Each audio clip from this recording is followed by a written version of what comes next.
Hey everybody, so I just wanted to quickly film a video about how to perform a pelvic floor contraction properly using your breath and using lower ab engagement. So quite often enough, pelvic floor dysfunction is tied in with either weak lower abs or some sort of dysfunction in the lower abdominal area, whether they're not being engaging properly or whatever that might be. So I'm going to start off today laying on the floor with my knees bent because that's the easiest position you could do a pelvic floor contraction in. So come join me. Lay flat on the floor and bring your knees, bring your feet in so your knees are bent. Now, I want you to inhale, and when you do that, I want you to feel your ribs lift and expand, and we're breathing round to the back. So first of all, I want to talk to you about the breath that we're then going to use with the pelvic floor contraction. So belly breathing is often very, very common, and also that can interfere with your abdominal engagement. So for now, I want you to put one hand on your belly button and one hand on the rib. From here, just keep breathing and see which hands move the most, either the one on the belly or the one on the ribs. See where you're at? This can take practice, so don't expect you to get it in this short time of this video. Keep doing this in your own time, okay? Now from here, I'm going to teach you how to take your breath wide, so we breathe laterally rather than belly breathing. So your hands are still here, one on the ribs, one on the belly. I'm just going to switch. Here we go. So inhale and send the breath to the hand that's on the rib cage and try and keep the hand on the belly as still as you can. Obviously it's going to move a little bit. So we inhale wide and round to the back, let the rib cage lift and expand. Go ahead. And then as you exhale, soften the rib cage back down and let that breath go. Like I said, this will take practice, but simple hand placement over the belly button and the rib will allow you to practice lateral breathing instead of belly breathing. We'll do it one more time together for now. Inhale to the ribs, lift and expand. And exhale, let it go and soften the rib cage down. Okay, so that's how we breathe. Now let's add that in and tie that in with our pelvic floor and lower ab engagement task. So I'm just going to roll my trousers down so hopefully you can see a little bit better here.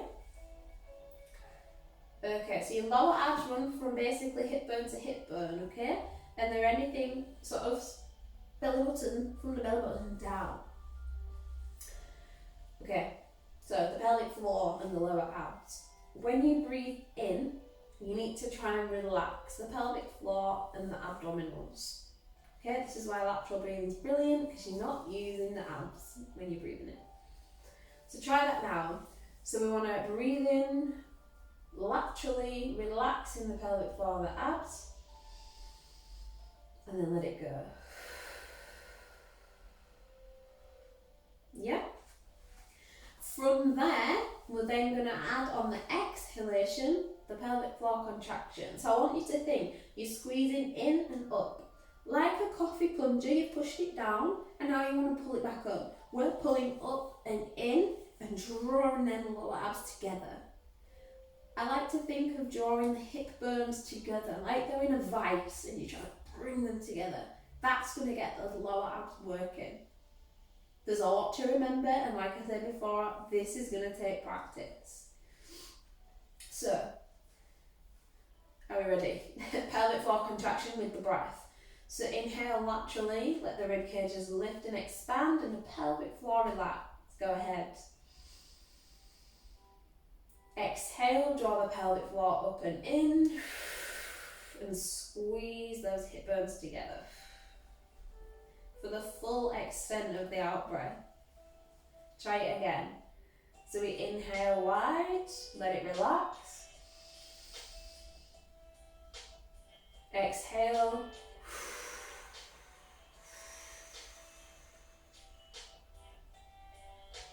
Yeah. You can then move on to triangle seated once you can do 10 pelvic floor contractions laid down with a 10-second hold. So a 10-second hold 10 times. Once you've got that, then you would bring yourself up to seated and do exactly the same thing. I personally do them seated more just because every time I lay on the floor, my little boy comes and lays on me. It's an extra challenge for me. I'm still laying down, getting to a 6-second pelvic floor contraction hold. A 6-second 10 times. So I'm still a way to go. You're going to be 10 seconds 10 times. That's roughly where I'm trying to aim for with the pelvic floor. So again, you might want to try it here. Now you're seated, you might be able to see what I'm talking about easier as well. Let's try it together. Inhale, let the ribs lift and expand. Exhale. Yeah.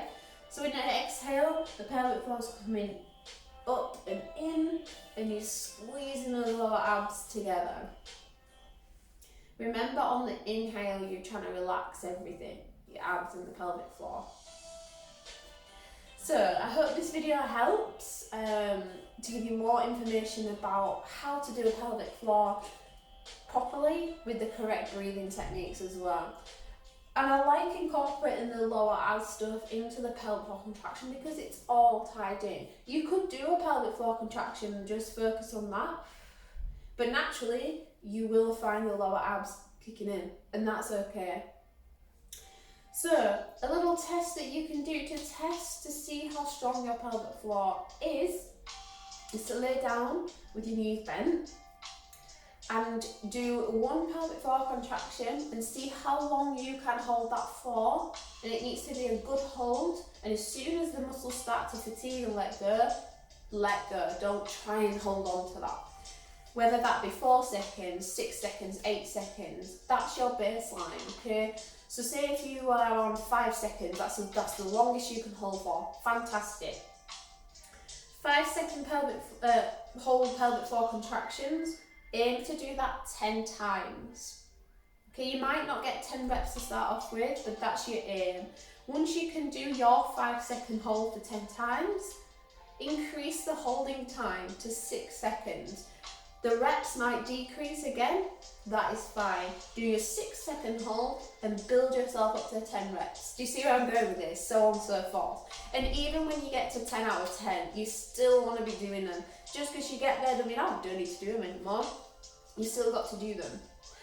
How many times a day should you be doing them? 3. Depending on where you're at, preferably 3. If you're on the weaker side, definitely 3 times a day, morning, noon, night, if you can. This is why trying to do them seated is sometimes a little bit more convenient, because you could do them if you start at work or in the car, whatever. As well as your deep abdominal engagement and your pelvic floor, you want to be doing some quick ones in between that. So whenever you're sort of maybe stood making a cup of tea, making your children's tea, whatever that might be, some quick ones. Yeah? 10 to 15 of those whenever you get a chance. Just really quick pelvic floor pulse contractions. But yeah, I won't keep you for any longer on this video. I want to try and keep it as short as possible. It's quite a lot to get in. But yeah, so if you have any questions surrounding what I've just spoken about today, please do message me, email me at g.fitness.ptemily@gmail.com. And I'm more than happy to help you in any way, shape or form I can, whether you're pre-pregnancy, post-pregnancy, or even if it's nothing to do with pregnancy, you can still have pelvic floor dysfunction. So yeah, please do get in touch, and I look forward to hearing from you soon. Thank you for watching.